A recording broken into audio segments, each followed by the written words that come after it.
In a way, I'd say it's like your life's been put on hold, because even for all of us, isn't it, until you go to that appointment, you really don't know what's going to happen next.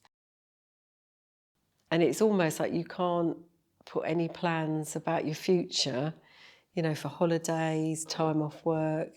I think it is that, it's uncertainty.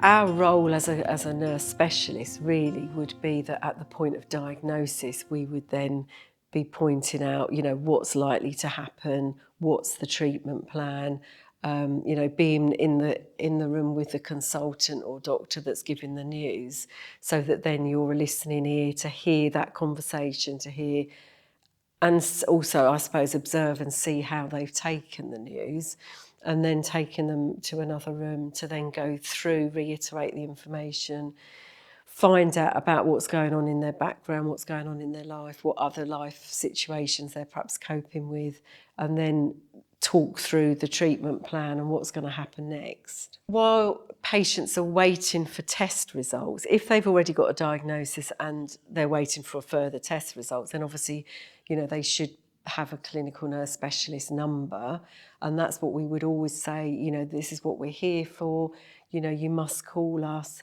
I know, you know, there's some patients think, oh, well, they're always busy, or it's an answer phone, and if I leave a message, I don't know. Or some people don't like answer phones, they don't like to leave a message.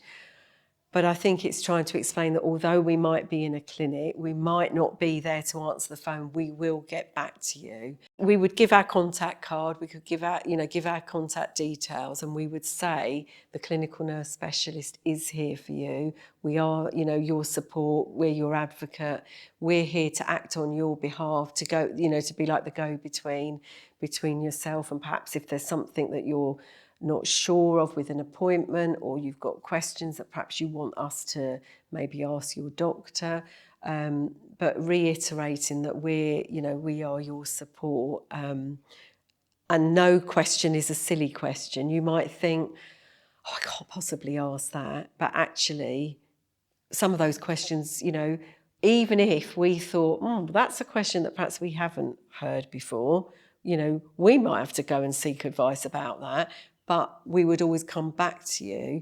But it's important to get across and tell us how you're feeling.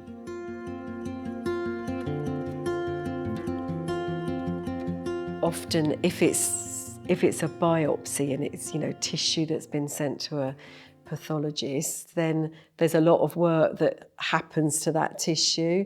You know, sometimes they do sort of staining on the tissue, and sometimes it's not just the result of perhaps it being a cancer.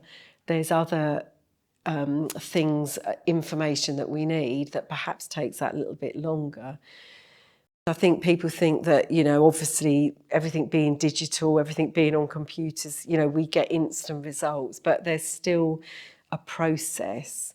There's a process for a pathologist, and there's a team of people that even work with a pathologist. You know, have to prepare a slide, cut it properly, you know, prepare it. Then there's a report that has to be written, and that does take time. But, you know, trying to explain that, it probably doesn't feel for a patient that actually that's a very good answer. They probably think, you know, actually, I would have thought it would have been sooner.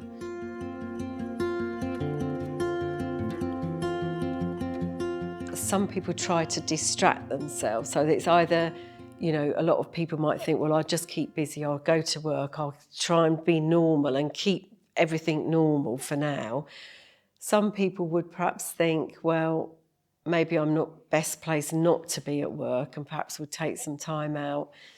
I think it's different for all sorts of people and how they manage that. Some people choose not to perhaps tell anyone that they're waiting for anything, because perhaps they want to manage their own emotion first, or get those results, hear it for themselves before they then tell others. Some people even carry all of that news because they don't want to then carry other people's emotions. So that's very varied as well. Often people will say, oh, you must stay positive. And that's very easy to say you must stay positive, but what does positive mean to you and what does it mean to them? And actually they might feel that they are being positive, but it adds another dimension of pressure and stress that actually this is the way I'm coping with this, and it is okay not to feel okay.